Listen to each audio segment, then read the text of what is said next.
नमस्कार.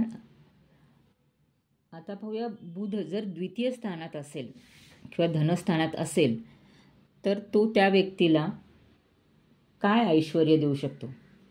द्वितीय स्थानातील बुध म्हणजेच धनस्थानातील बुध संपत्तीमान, विद्यामान, त्या व्यक्तीला पंडित, शूर ह्यासारखे खूप चांगले गुण देऊन जातो.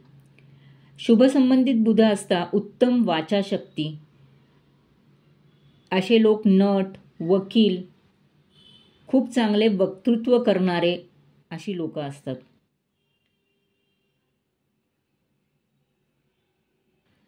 खूप चांगले वाणी, त्याचबरोबर खूप विषयांचे ज्ञान, विविध विषयांवर लेखन ह्यांना जमू शकते. यांच्याकडे लोक सल्ला घ्यायला येतात व त्या सल्ला देण्याच्या ह्याच्यामध्ये संपत्ती मिळवू शकतात. इस्टेट खरेदी करणे ह्यांना फलदायक आहे. पुस्तक प्रकाशन, नाटक लिहिणे व जर शुक्र बरोबर असेल तर गायनाची आवड, सिनेमाची आवड, लेखनाची आवड असे सुद्धा गुण ह्यांना मिळतात.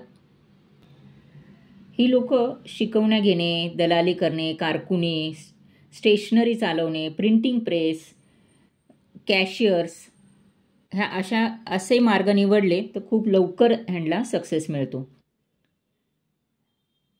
हा द्वितीय स्थानातील बुध आर्थिक स्थिती त्या व्यक्तीची खूप चांगली दर्शवतो किंवा खूप चांगली बनवतो.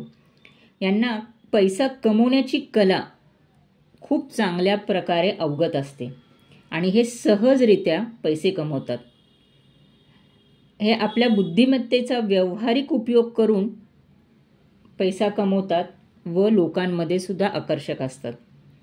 हा बुध जर दूषित झाला किंवा अशुभ झाला तर ह्यांची जीभ जाड असू शकते, वाणीत दोष असू शकतो, बोलताना अडखळणे किंवा गळ्यात घरघर होणे किंवा आवाजाचा दोष, वाणीचा प्रभाव न पडणे, खोटे बोलणे इत्यादी सवयी असू शकतात.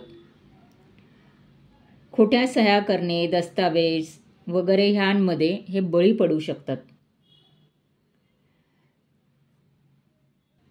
त्यामुळे कुठल्याही दस्तावेजावर ह्यांनी सही करताना खूप जपून आणि काळजीपूर्वक सही करावी, अन्यथा नुकसान होण्याचे योग असतात.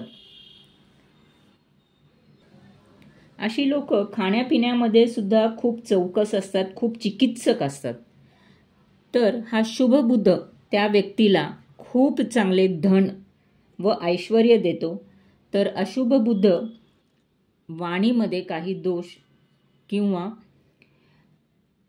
काही फसवणुकीचे योग आणू शकतो.